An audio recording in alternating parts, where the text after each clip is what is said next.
watching. This is the Mito podcast. I'm Ashley. And I'm Megan.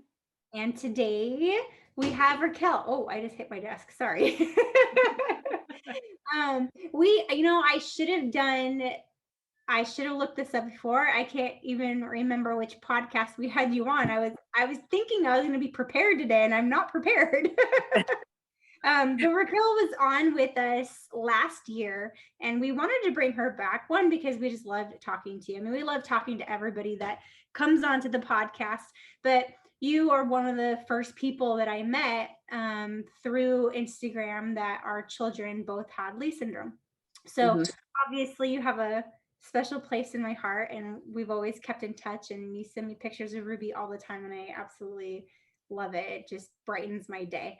But I wanted to have you back on because I think it's important to talk about not just our beginning stories of mitochondrial diseases, but the stories of today and what has happened in the last year. Because I think up till now, all of our podcasts have covered the beginning, and we never get to hear back from all of these amazing parents that we get to talk to about what is today, what's a year like later, and what is the current journey of your mitochondrial disease story. So that's mainly why I wanted to have you back. So welcome. Thank you. I'm so excited just to see your lovely faces and to hear your voices. So before I ask you any questions, I just want to hear about Ruby. How is everything right now? How has the last year been with her progress, with COVID, with all of it? I mean, by the grace of God, it's been good. She has been really healthy. She's had a cold twice, which at first, of course, made me flip out because I was like, is this actually a cold or is it not? But we're very, very fortunate to have basically everything at home, minus like extreme measures that we would need to provide care. So we have a cough assist machine, we have a percussion vest, we have a suction machine, we have oxygen. I stole an ambu bag from the last time we were at the hospital just in case she were to need it. It was in our room anyway, and they would have tossed it. They would re-sanitize them. So I was like, I'll take that. And we have a portable pulse ox. We have, so we have basically everything.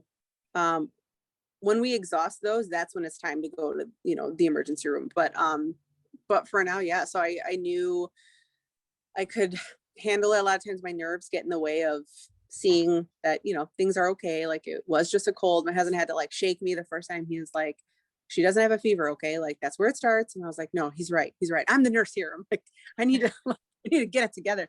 But yeah, she's been really, really happy. Like since being here, she's, kind of started to make a few more noises, which just put me like through the roof. They make me so happy. Sure, they can get on my nerves once in a while, and she's been doing it for hours, but well, I feel glad that it's her voice doing that and not like monitors and stuff just going off over and over. So yeah, she's been really good. She's been napping, which is why I'm out here. And then my husband got home. I was like, peace out. I'm like you're up, but she's asleep. So yeah, it's been really good, really stable. That's always, what I say when someone asks me how she is, I say she's very stable. I have no complaints. So that's awesome.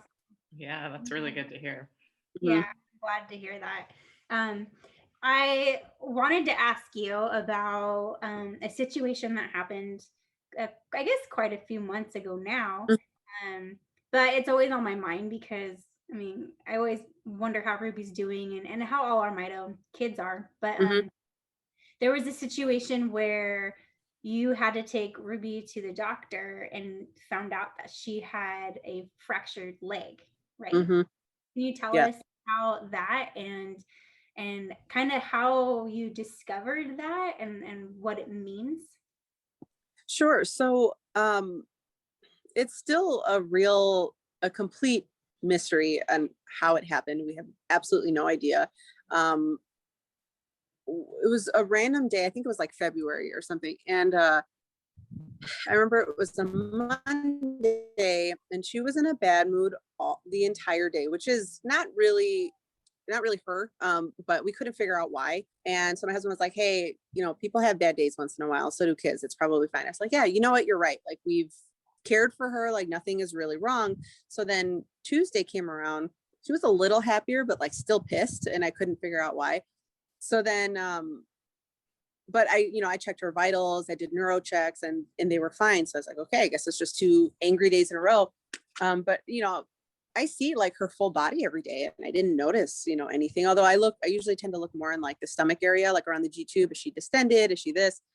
So then Wednesday rolled around, and I was like, and she was more smiley, but she just still was not really happy, her normal happy self. So I remember I had to get away from her because I was like getting fatigued. So I was like, I'm gonna go walk on the treadmill. I'll leave her upstairs watching like Daniel Tiger or something. So I'm walking on the treadmill and I just started to pray. I'm like, okay, my mind's going crazy. I'm like, God, please just show me what's wrong. Give me a hint of something, because I'm starting to get upset. And I went upstairs. So I was done. I went upstairs and I went to check her diaper, and I touched her leg and she like flinched. And this girl doesn't even move when she gets poked like for a blood draw. So that's how I know. I was like, oh my gosh, something's wrong. And so I took her leggings off, and her left knee was like swollen. And for Uh-oh. I think we lost you. mine of my arthritic, huge knee. Raquel. Oh, really? Oh no. We lost you just for a second there. Yeah. We got you all the way up until her knee was swollen. Oh no. Oh, okay. Oh, good. Then I didn't say too much more after that. So I noticed her knee swollen. It looked like Hold on. When they had arthritic knee. And again, I was like, oh my gosh, Okay. Can you hear me? No, we lost you again. Oh no. Let me see if I can go to a spot in the house. Edit the spot. Well, so anyway, so I noticed that her knee was swollen, and I thought that maybe I was like, did I bang it on something, or I don't know what's happening, but all I know is that I prayed for God to show me, and all of a sudden there it was. And so I asked my mom, because my mom's a nurse. She came home and she was like, yeah, you're right, her knee is swollen. So I was like, we're not going to play these games. I'm just going to call the pediatrician. So I called after hours, and they said, okay, he'll call you in the morning. And he did. And we did a video visit. He already knows me. He knows that, like, if I think something's wrong, I'll just call him right away. And he's like, all right, what is it? What is it now? And during the video visit, I was like, I have no idea what happened, but her knee is swollen. And he could see it on the video. He goes, oh yeah, it's swollen. He's like, what happened? I was like, I don't know. I have no idea. Like, we're very careful with her. And so he goes, okay, let's not speculate. Okay. Like, let's just get her in for an x-ray and we'll see what they say. I was like, okay. So we went Friday morning. I didn't sleep like at all on Thursday night. And I was up early, and just to get my mind, because the x-ray was going to be at like 10 o'clock in the morning. So I like put a full face of makeup on because I couldn't sleep. And so I went to this appointment like all glammed out, because it probably looked like I was this like, oh my gosh, this like rich wife who's just taking her child to an appointment. But no, it was that. It's just because I couldn't sleep. And they did an x-ray first. We went into the room. I was like, you know what? It's probably just a swollen like infection or something, like, or maybe a sprained knee. No big deal. Calm myself down. And the orthopedic doctor came in and he's like, it's a fracture. And I just started to bawl my eyes out. Like, I just cried. I had black like all down my face. And he was like, it's okay. This happens. I was like, what do you mean this happens? I was like, we don't do anything with her. I'm like, she doesn't walk. How does she have a broken leg? And so I was like, is it the knee? And he goes, no, it's a femur fracture. And I just cried even harder. And I was just like, oh my gosh, how did this happen? And you just feel like a terrible parent. Like, we're given these like beautiful, fragile kids, and we try so hard to take care of them. And all of a sudden she has a broken leg. How? So he's like, can you think of a time when maybe you bumped into the wall or something? He's like, I'm going to tell you that she has the bones, like she doesn't weight bear. Okay. He's like, she has the bones of like an 80-year-old woman. You need to know that right off the bat. Okay. He's like, she basically has osteoporosis. That's what happens when you don't bear weight. He's like, so think it's like your older patients, because he knew I was a nurse. He's like, it's like your older patients, they get osteoporosis because they're not doing weight bearing exercises and their bones get brittle. It's the same way. I was like, but she's 4. And he's like, doesn't matter. It's the same thing. So he's like, does she do physical therapy? I said, yeah, we do like standing. I was like, we do kneeling. He's like, it was probably the kneeling. He's like, and it didn't take much. I can promise you that. They probably barely tapped her knee too hard. And there it is. And so I was just like, oh my gosh, just crying and crying. And he said, she's not going to need surgery, because that's what I was afraid of. I was like, oh my gosh, she's going to need surgery. And he's like, no, we'll just put an immobilizer on her. Just be extra, extra careful. And I was like, we already are extra, extra careful. What are we going to have to do? And he just said, come back in 3 weeks. We'll check it out. But no PT, no chiropractor, no, nothing. She's going to have to just take it easy for 3 weeks. So we did, which was it was a little difficult. No pants fit her. And it was February when I took her to that appointment. I think it was like 2 degrees out. So she had to come out. I just wrapped her in a towel because I had nothing else like in my car. I was like, okay, I guess we're driving home without pants. Like, that's just what's gonna happen. So yeah, she basically didn't wear pants for those 3 weeks, and we didn't really go anywhere. And then when we went back for the 3-week checkup, gosh, like praise God, he's like, it's basically healed. So he's like, I knew she would heal really fast. He's like, 2 more weeks off of PT and then let her have it, like nothing happened. And so that's what happened. And I had only heard of, like, when he explained it to me, like, oh, it's like your older elderly patients, it all kind of clicked. I just had no idea that this happened to little kids. He also told me that she's not the only Mito kid he's ever had. He said he frequently sees this with his patients, that have CP or, other things that are non-weight bearing, non-mobile. He said it totally happens. And then he's like, you're lucky you didn't go to the emergency room, because you would have had DCFS up your butt. And then I started to cry even harder, because that was the other thing, because I was just terrified of anyone thinking that, like, we're not careful with her, we're not taking care of her. Because we just try, we try to give her like as good of a life as we can. So yeah, but her leg was totally healed. It's a little, like, it looks a little swollen still, but that's just the new bone growth.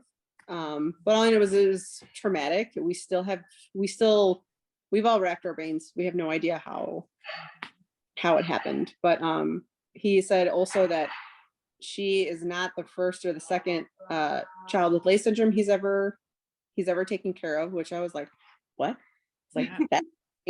And he goes, oh yeah, like in Chicago when I was at Lurie's, she's not the first or the second. He's like, she might be the first one, like, out here. And I have only heard of something like this one other time, but because Ruby was so small, I never thought it would be her.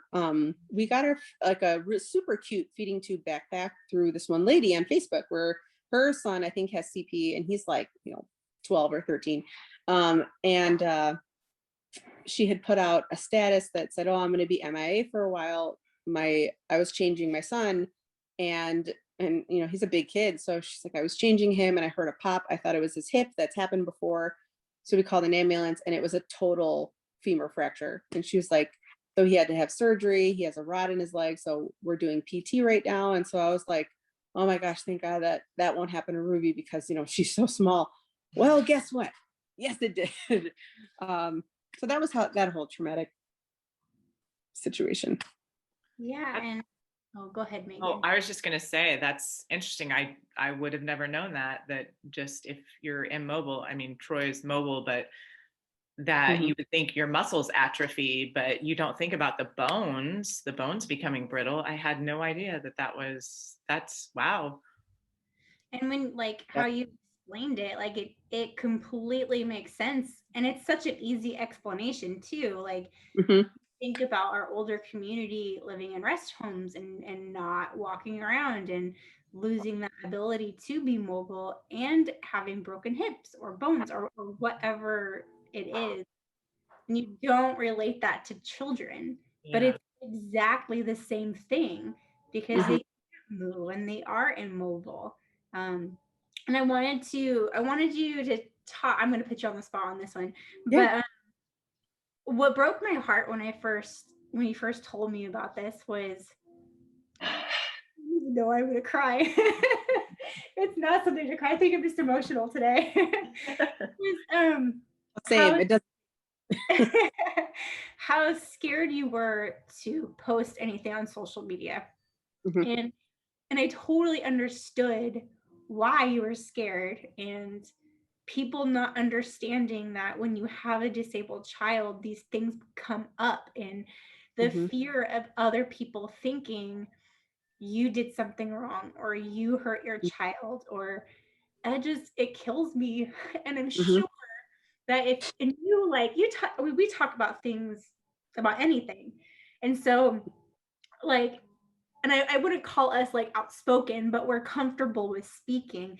Mhm. And I just thought about like all of the families, the parents, the moms and the dads that are not comfortable with that, and how much they're holding in and how much they're not saying on social media, whether it's because they're a private person or they just don't have the support, you know. And relating to that in a sense is, it's kind of the same as after Angie passed away, people don't know what to say or they say the wrong thing. And so it just made me really sad that you couldn't use that as a form to either find comfort or to just share. Mhm. So yeah, I'm I still don't. scared. Barely. I didn't tell, like, because my family were on like a, what's it called, a WhatsApp where there's like 30 of us, like on, and a couple times a week we'll all like say hi and stuff. I didn't even tell them for like 2 whole weeks just because I was like, I feel like I was, and I know my family, they're very sweet, they're very supportive, but I was scared of them of somebody just being like, looking at me funny and being like, so what happened? Because I would have just like crawled into a hole and like not talked to anybody. And as I don't know if you remember, I told you, Ashley, there's this one lady that I have followed on Facebook since before I had a baby. And she has a daughter. I don't remember what her condition is, but she has a trach, like she has a little bit of like malformation. And she made a post of her just like totally crying, and she loves to post pictures of her daughter and educate people. And she said that like somebody had said like, oh well, you constantly like keeping her alive is like child abuse, and that person reported her to her local like DCFS. And this is like just on Facebook, and she talks about like the area she lives in. She doesn't give her address, but she's like, oh, I'm in this small town in this state and whatever. And so that person like contacted like police, and they said like her doing all of this extra stuff, like having a nurse, a trach, doing suctioning, whatever, was considered child abuse, and they should just let whatever happens happen, like basically. And she made a post and she was just crying.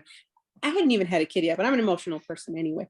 But I like cried with her, and I was like, how could somebody do that? And she even said, this isn't gonna scare me away from sharing my life. And I was like, good for her. And then something like this happened to us, and I was totally silent about it because I was terrified of somebody being like, what did you do?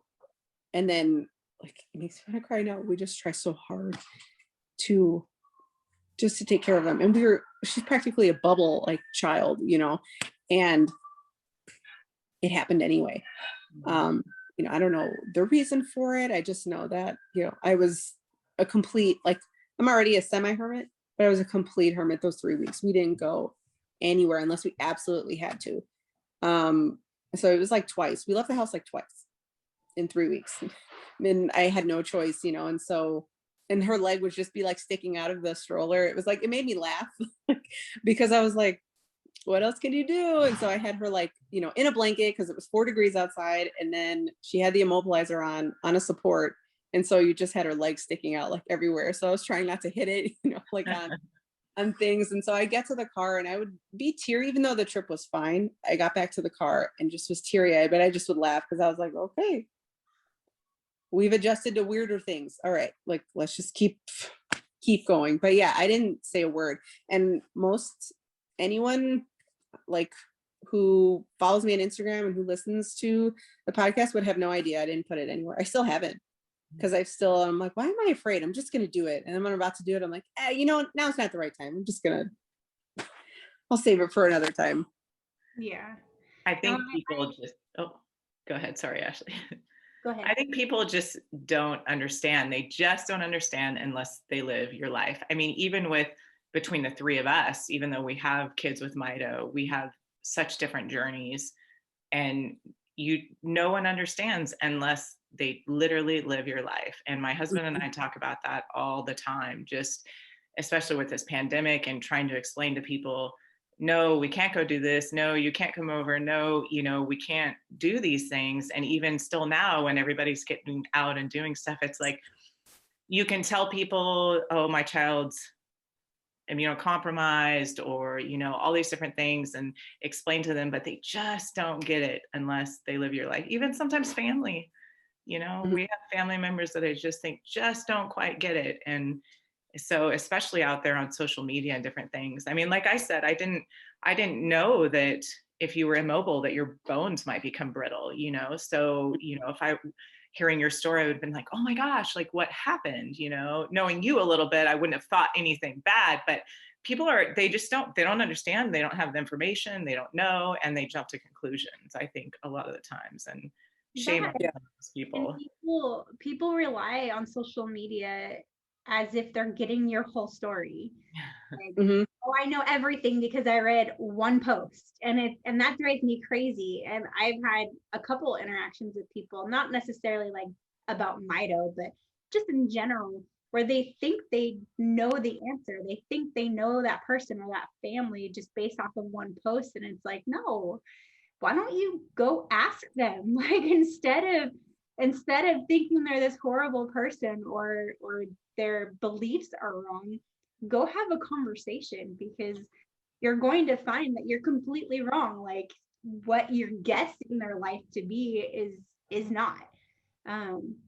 But so yeah, so that it just broke my heart that you couldn't post on social media. I totally get why.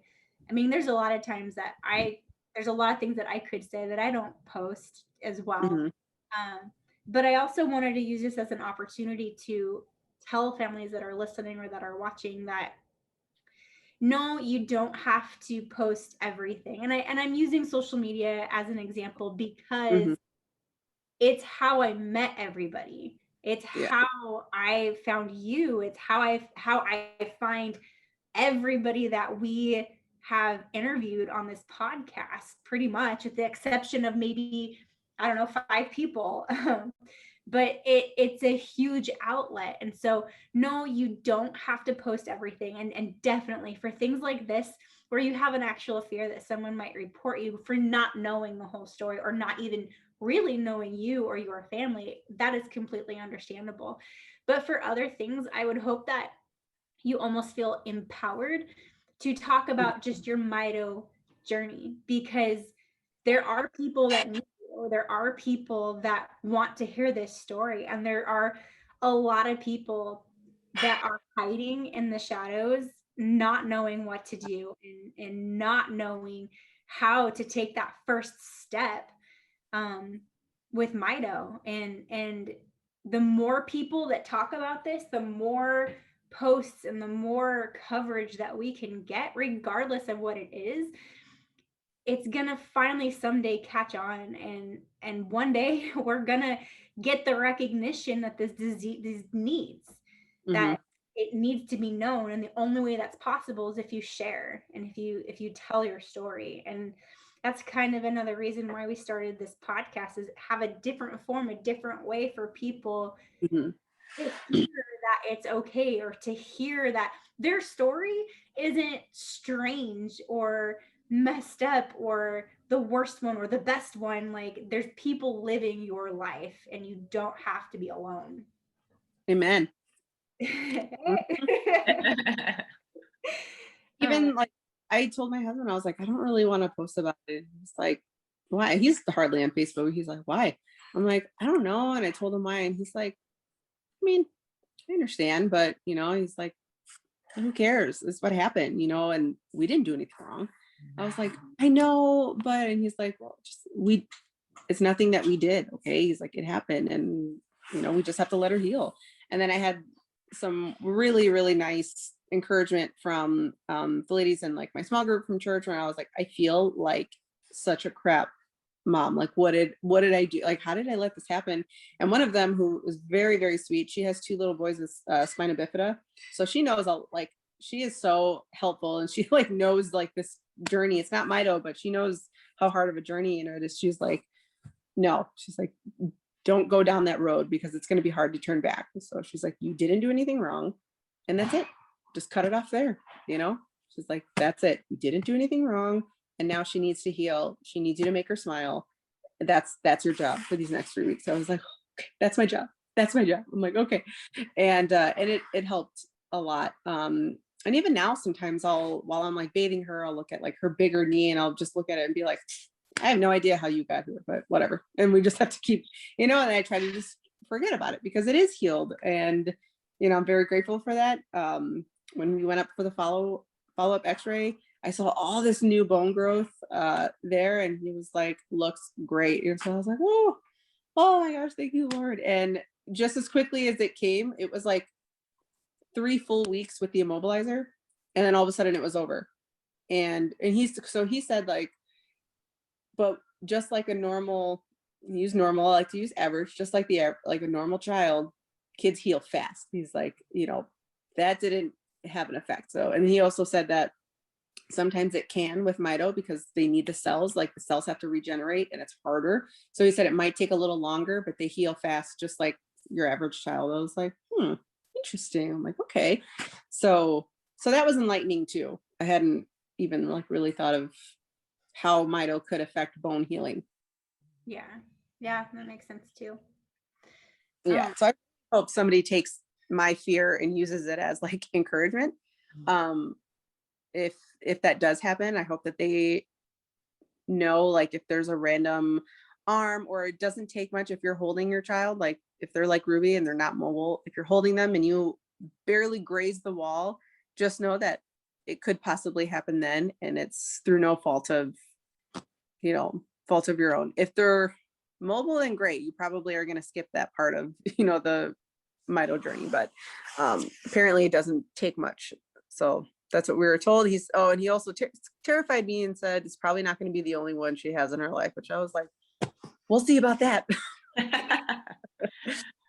We had when Troy was, it's probably been 5 or 6 years now, but he was riding one of those little cars. And when I say Troy's mobile, I mean, he can walk, but he walks with a walker or with our assistants. Yeah.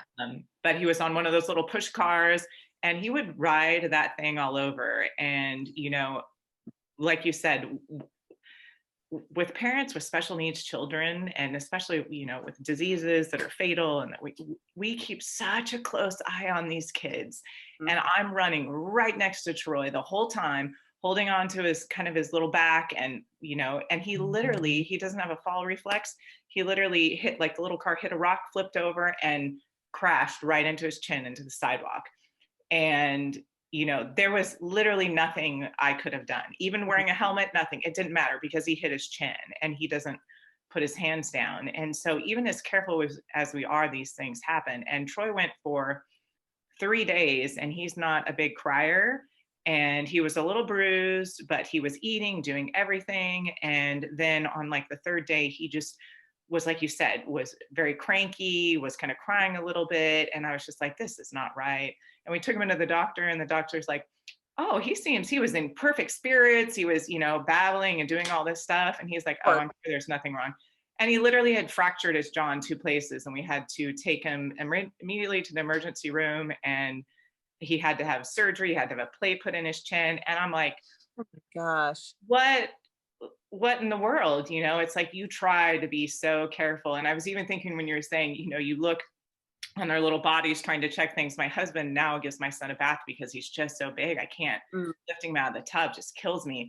And it's like, that would be the time that I was always checking his legs, checking everything. And so now I'm constantly asking, like, you see any rashes or any, anything like abnormal? Like I'm not in there anymore. So, but it's like, we're just so careful with them. And it just, these things happen. And yeah, you just have to say, you're doing the best you can. You're doing the best you can. And, and we're good parents, even when we don't feel like it.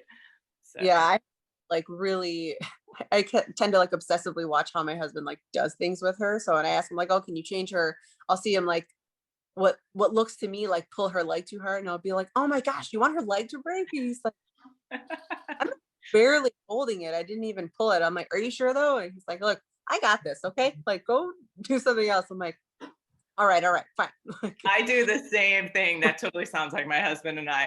My husband will like kind of pull Troy out of bed. I'm like, oh my God, be careful with his legs. It's like, are you serious? Exactly. And so like he told us, because we usually would change Ruby the normal way, like, grab both of her legs, pull up really quick, and then slide the diaper under. And the orthopedic doctor said, you might have to start turning her now because it's big and you don't want to pull on the leg too hard, re-injure or anything like that. And it's a little less convenient. And I'm trying to get used to it. I've forgotten a few times and I've been like, oh crap, and really fine. So a lot of times it's just getting out of here, it's getting out of your own head that it has to be done this way or this way, whatever's the safest, obviously. But it's just being extra, extra careful when you already are extra, extra careful. So Exactly. Yeah. I'm still here. Can you guys hear me? We can hear you, but we can't see you. We see the lovely decided that logo. Yeah, I was like, I'm drawing, which is great. Yeah. Zoom decided that I don't have a camera for some reason. It was working a minute ago. Now it won't let me even turn it on. So as long as you can hear me. Yeah. Real quick, I wanted to also cover I have other things I'd love to cover, but one thing that popped up while you were talking earlier was you mentioned like you time, like having mom time, having dad time. And the reason I bring that up is because I think it's so important for all of the reasons that we're bringing up today is the how much care we put into our children, how much we watch over them, the things that we like nitpick on, like you were just saying, like if it's not done your way, it's basically like you're doing it wrong. Unless you do it my way, it sucks. But and also like you were talking about earlier with when Ruby was in a bad mood, you just needed to step away. And I think it's really important because I felt that way with Angie. I mean, Angie was on my head all the time. Like the only time that she wasn't with me was if I had to be at work. Even my work schedule was cut in half to what it was. So I was really only away from her 4 to 5 hours a day. But and I always treated that as my time, even though it wasn't me time. And I could feel myself like getting stressed out or putting so much pressure on myself. And it was very rare when I did this, but whenever I did let Andrew take her and just give myself 20 minutes, 30 minutes or whatever, it really helps you come back better. Like you don't realize the stress that you put on your own shoulders and how much of the world you're carrying until you get that like 20 minutes of you time.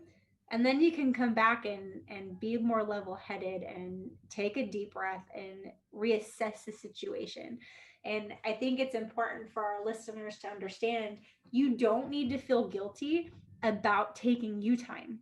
Like it's important. It is going to make your day better, your child's day better, your partner's day better, whoever is helping you. Because as much as we want to be able to do everything 100% of the time, you can't.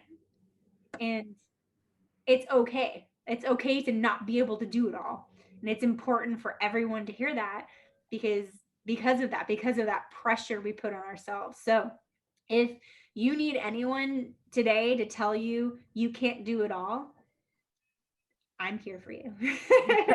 You can't do it all. You need a break. You need a moment. And I don't mean like, let's go on a girls' vacation this weekend, or you need to take off for a week, or you need to be gone for the full day. I don't mean that. I mean, you need to take a few minutes. You need to take a breath of fresh air, even if it's a walk around the block.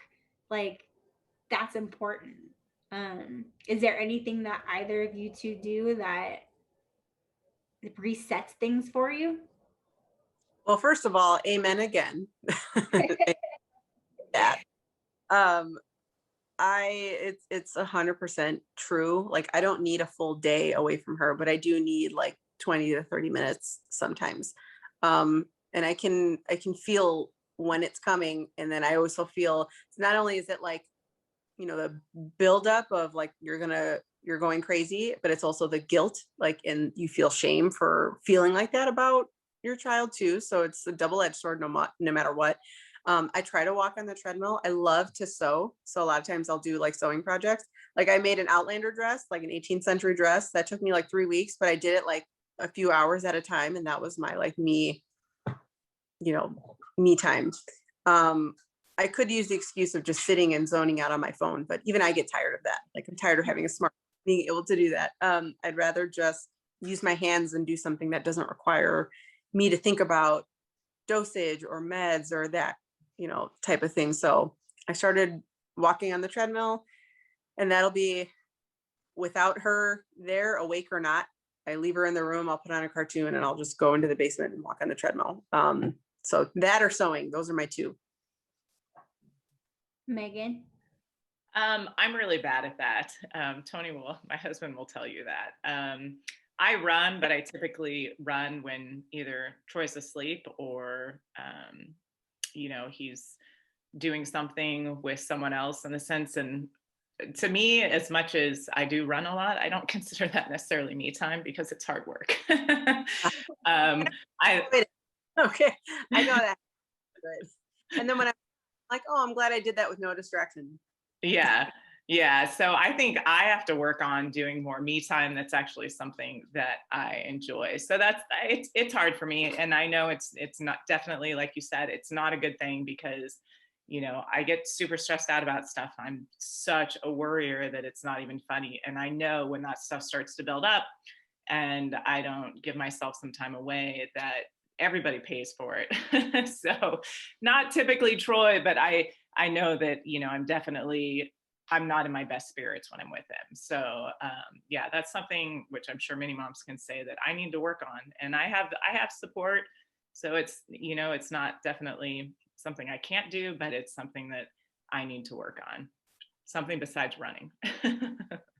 Yeah, I have to be forced into it sometimes. Yeah. So understand, like, my husband will take her, sit down, like, to play a video game or something, and he's like, off with you, go do something else. And I'll be like, but I wanted to do this. He's like, no, just go do something else because I'm going to hear about it later. So basically he'll know for it later. So he's like, something. I'm like, okay, if you're going to force me, and then I'll just take off. Like, peel out of the driveway and just go to the store to get something and then come back. Yeah. And that's definitely easier said than done. I mean, I could preach on here and tell you all to be so motivated to go take 20 minutes, but I'm horrible at it too. I'm horrible at it now, especially when I had Angie. It's easy for me to be able to say, go take 10 minutes because Angie's not here with me.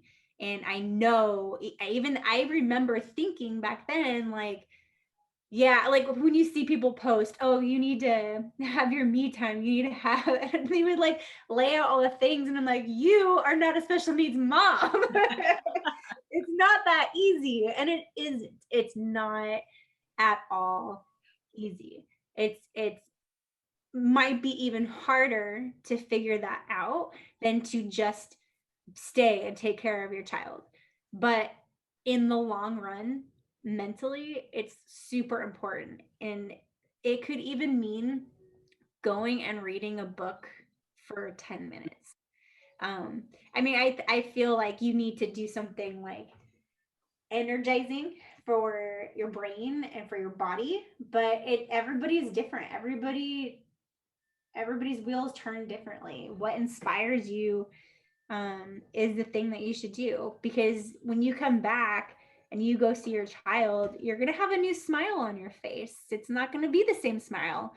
And there's a lot of times where I would be fake smiling with Angie, and I didn't want that. I never wanted her to see me cry or to be stressed, and I held that until she went to bed or I was in the car driving somewhere not with her. Yeah. But yeah, so it's important. It is, even if it's just a couple of minutes. And I don't need to go and feel the stress of finding a babysitter or something like that, because that would stress me out too. We didn't do that. But allowing my husband. But it does. This just life has an effect on not only like, yourself, or you're like, just take 10 minutes, but it has an effect on your relationship. Like Jack and I, there was a lot of factors that brought us to the point where we needed counseling or we weren't going to make it. And we did almost a year of counseling. And, it was just the financial stress, just this life, like adapting in different ways to her diagnosis and the day to day, but not doing it together, and it started to, and not that it's not her fault or the diagnosis, just we got to a point where we were just dealing with everything separately. And so it really does. Some people, I'm sure it just immediately brings the relationship closer. For us, it just didn't do that. And we had to come to the conclusion of like, oh crap, like we need some help. So we did that for a full year. At least half of it had to do with her diagnosis and just how stressful it is. It causes us financial fights. It, causes us to worry.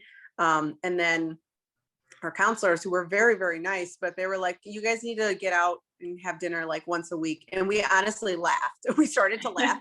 And we looked at each other and looked at them and we were like, oh crap. Oh, you're serious? Yeah, no. And he's like, okay, what about once every 2 weeks? Nope. He's like, what about once a month? We're like, no, that's just not going to happen. He's like, can you try once every 3 months? We're like, we can totally try once every 3 months. But that was just the advice they give everyone. And when he said once a week, yeah, we both busted out laughing. And we were like, oh crap. No, that's not going to happen. So, but that's just reality. Like we could maybe find someone that we feel comfortable with, which is like 3 people, maybe once every 3 months, so that him and I can just do something together. And a lot of times, even now, that doesn't really happen. Obviously there's a pandemic, but that affects that. But even it's a hard to do. So we are so used to taking her with us everywhere that's just life. And they're like, yeah, but you guys need to be like away from her just once, even for 1 or 2 hours. And we were like, is that even possible? I don't know. Like, and it's good when you are able to do it. There's also tons of guilt associated with that. But because as much mom guilt as I have, like he tells me he has dad guilt all the time, which is something I didn't even think about. I thought guys like just didn't have it. I thought they were like, well, see you later. I'm going to go do this. And they didn't think about it. But he was like, oh no, I think about her, constantly. I think about both of you. I'd rather be here, with both of you. So also just want people out there to know that like, if there comes a time where it all comes to a head and it affects your marriage, I want to say it's probably normal too. And you need some help, please go get it. It's totally worth it. You come out the other side of it just learning a lot and how to support each other, because we don't always know how to support our spouse or partner. Like with this, we know what we need. Sometimes we don't even know what we need, but we can't just get stuck in that spot of not knowing what to do. So finding someone who can guide you guys through that is really great too. Yeah, I 100% agree. And I know it's really hard for people to reach out for that help. It's really hard to admit you need a counselor. And that isn't just with what we're talking about. That's in general. Right. It's much like it's a frowned upon mental health need, and it shouldn't be. It should be normalized. It should be where everybody almost should be required to go see a counselor. And it is also really hard to find a good counselor that either resonates with you, and then bringing in a couple like resonates with both of you. That's difficult. But if you love each other, you love your family, it's and you guys are at that point, it's something worth to try. And I think it's important to mention how you were saying about dad guilt. Someone had said to me a while ago, and I honestly don't even remember who it was, but they said something about not necessarily Andrew, but kind of about guys have it so easy. Like, I started laughing. I was like, "Are you for real?" No, they don't. They do not have it easy. They have it extremely hard because 9 times out of 10, men are not comfortable with talking about their feelings. And I can't say that every woman is either, but you see it more often. I mean, we will pour our hearts out and tell you every single thing that, like yesterday, I was talking to my sister, and all of a sudden, like 20 minutes later, I was like, wow, I had no idea I was stressed out.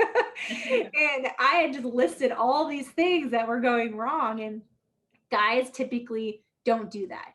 And if they're not doing it with you, you're the person they married, the person that they are supposed to be able to confide in, they're not doing that with their best friend. They're not doing that with their mom or their dad or anybody else.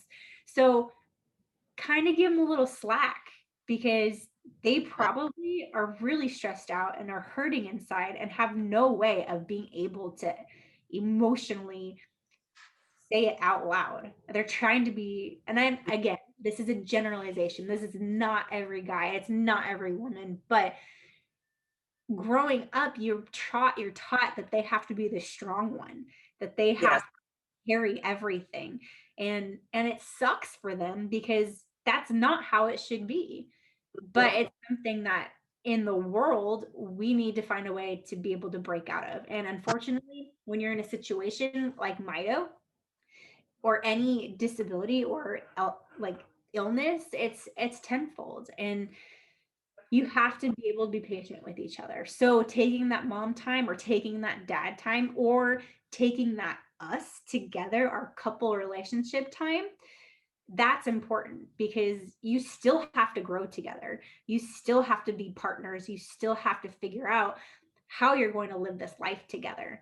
So I think that's a really, really good point that you brought up. Yeah, I married someone who's a very almost extreme introvert and doesn't talk about his feelings, so that was difficult.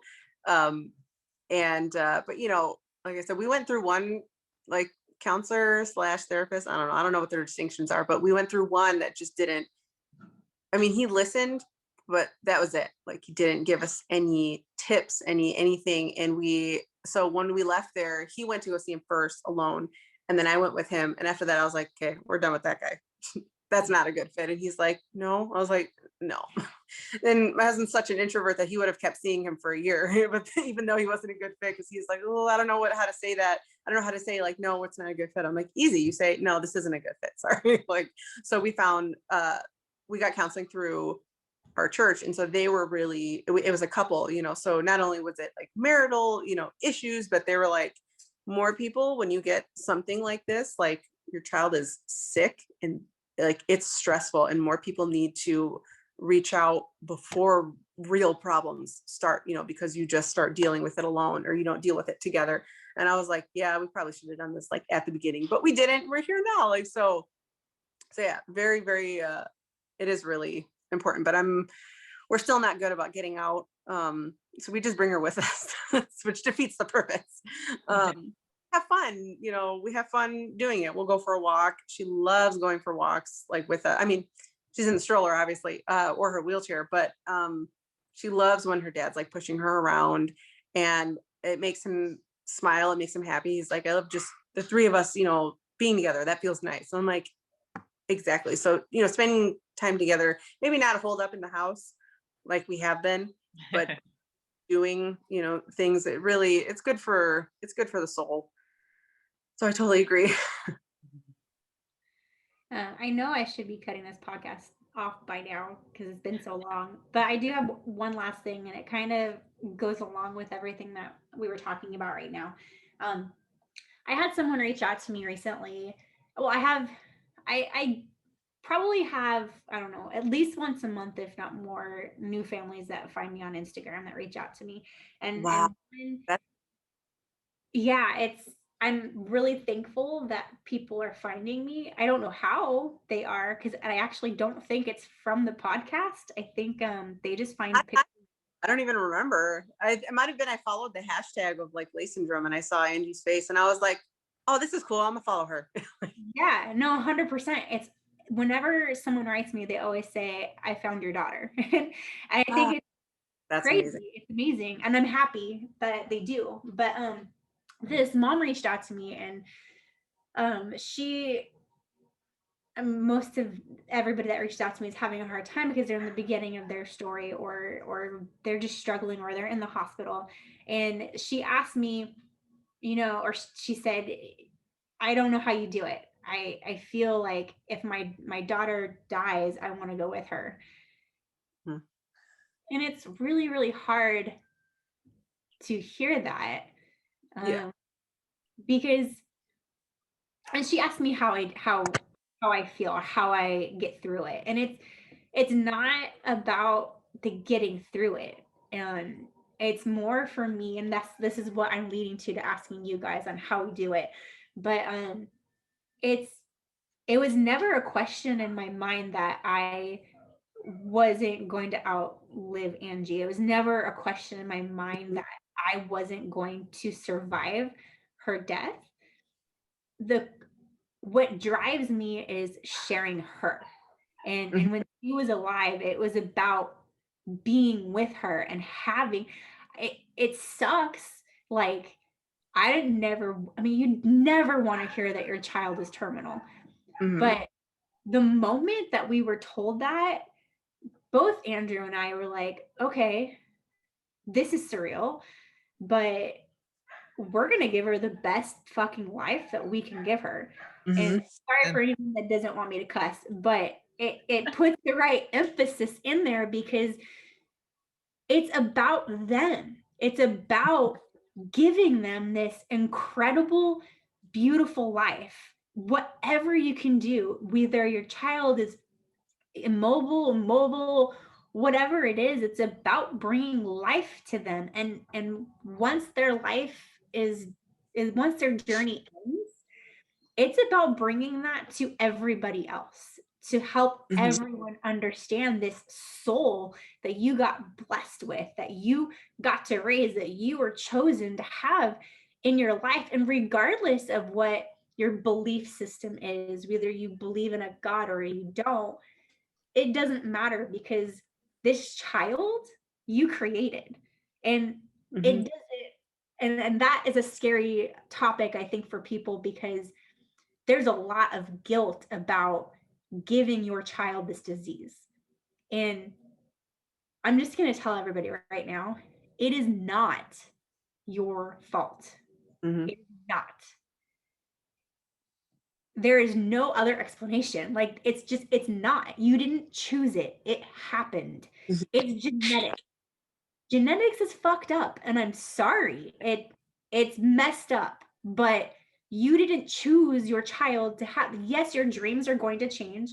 You're not going to have the neurotypical life you thought you were going to have, but you have this beautiful, and they look up to you. And regardless of how genetically it happened, you didn't choose this for them, but you are able to make the choice on giving them a great life and fulfilling it for yourself too, about being the best that you can be with the situation that you are in. And it kills me when people say, I don't know how I'm going to survive, because I cannot imagine living my life not talking about Angie. And I will never be able to do that, because I feel it's so important to get her story out, no matter how long she's been gone.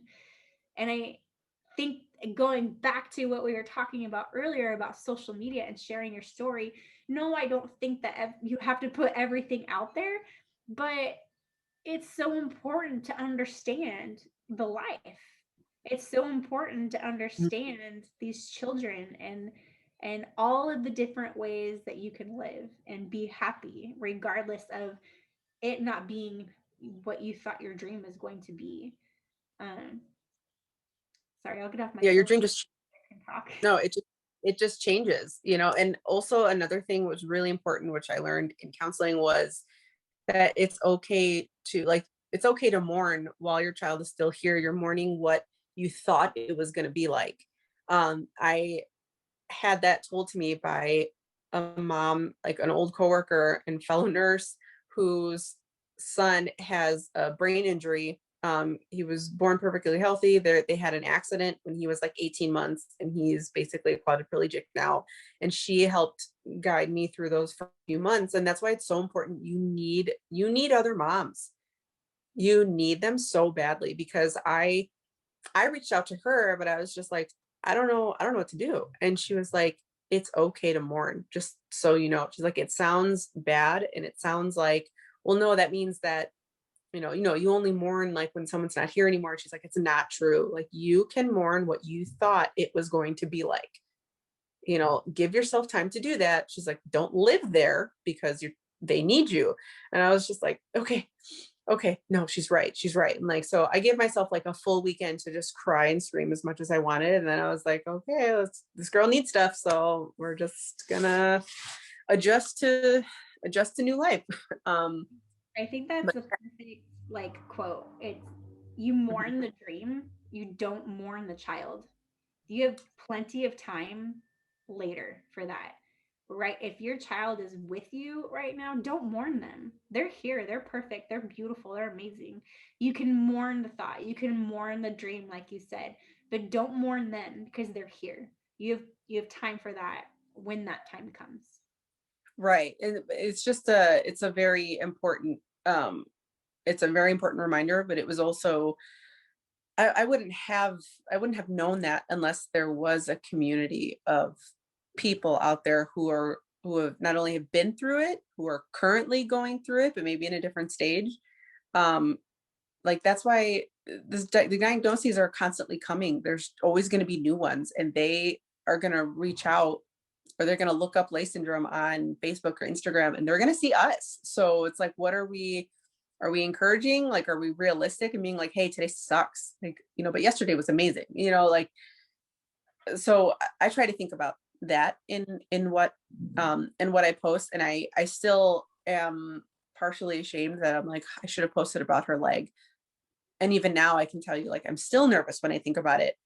But I looked it up, not for Mito, but other parents that are like, oh yeah, like, my child has osteoporosis, so we had to look at, we had to do bone health and do this and this. So I'm like, okay, it is out there. There are people who are like, yeah, we didn't do anything, and my kid broke his arm, or like, we went down the stairs too hard, and there's a fracture and stuff. Like, there's a story out there where you're like, as a parent, they're like, we didn't do anything, it just like happened. So no matter how ridiculous you think your story sounds, there's one out there that's probably a little more ridiculous and realistic. Megan, how do you feel like I know it's been a little bit longer for you because Troy is 13, but how was it like in the beginning versus maybe like right now? I think in the beginning,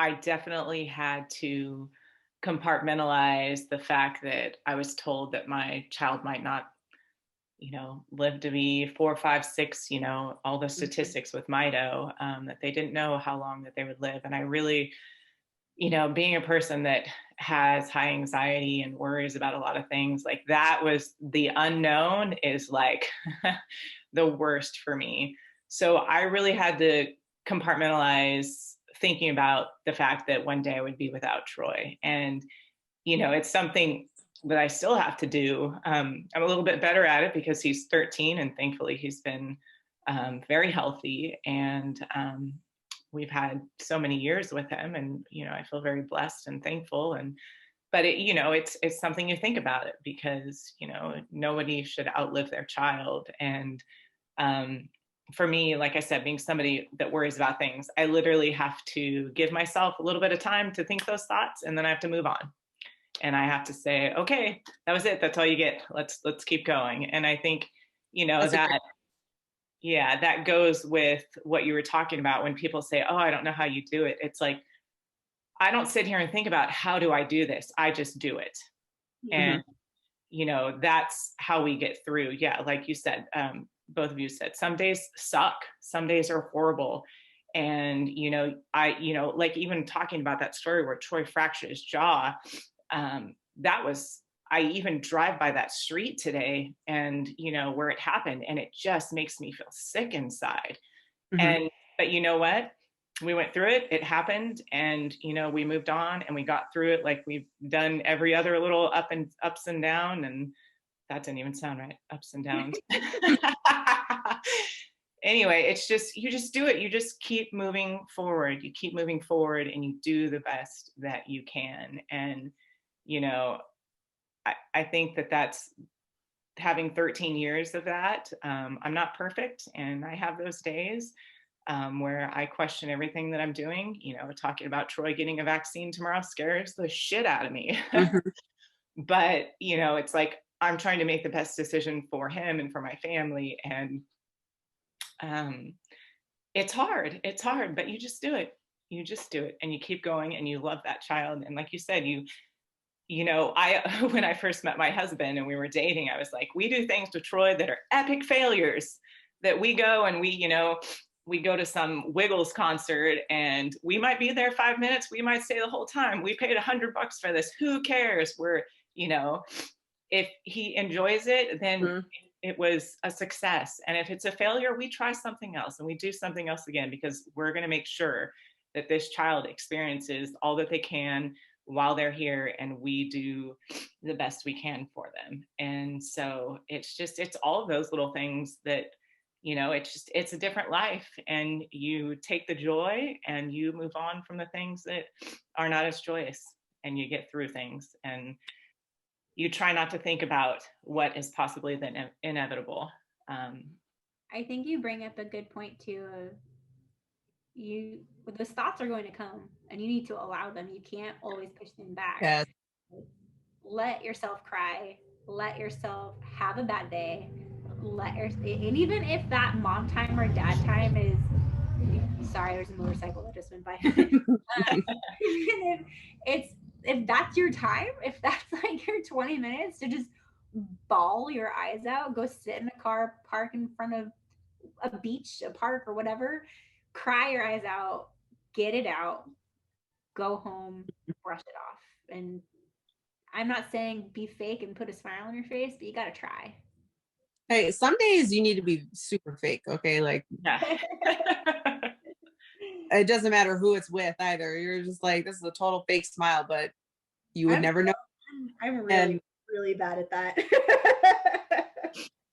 My husband can't really fool him. If I'm like, no, I'm good. What do you mean? And he'll look at me like, raise an eyebrow. I'll be like, oh, really? And I'll be like, oh, okay, well, and it'll just come out. But, you know, with my parents or neighbor or whatever, I'm always like, today's awesome. Yeah, don't worry about it. And then I go to the door and I'll be like, oh, just move on. You know, like recently, like the guilt has been like, we realize it's time to get a van for Ruby, which is terrifying because we looked at the price of them and we're like, even a used one is like astronomical. Like I felt like really like I believe it was the devil being like, what kind of parent are you? Can't afford a van like for your child. And I was just like, what are we going to do? What are we going to do? And, you know, my husband has had to take me from, you know, 100 and bring it back down to a 9 and being like, we're going to do whatever we can. Okay. Like we can't control this. Okay. Like we didn't realize how quickly the time was coming because she's huge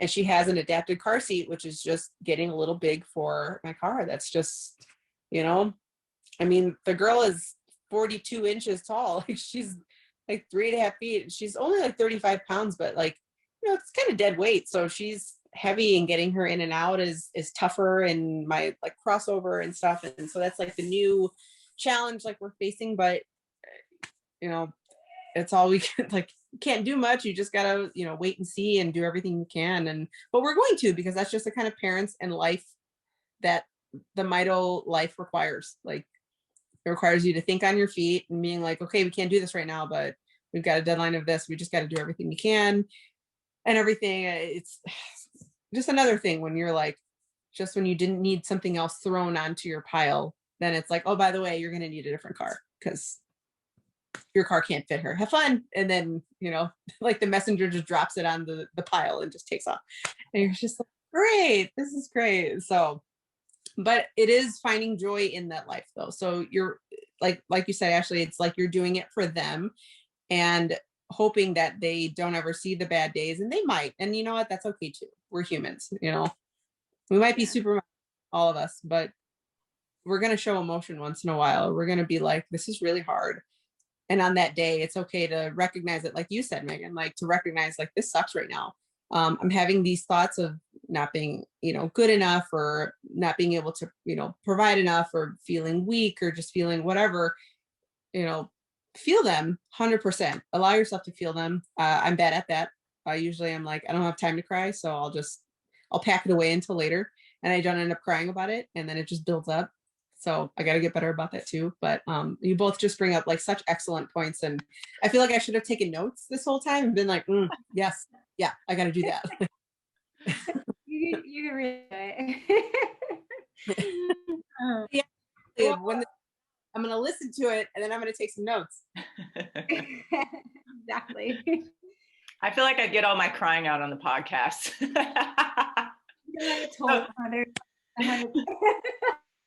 Sometimes I do, and I know myself, and I know when it's a snowball, like, okay, am I going to be able to stop it after a minute or two, or is this going to be like a 20-minute one? And then I'm like, no, I got to suck that tear back in until later, because it's going to be a long one.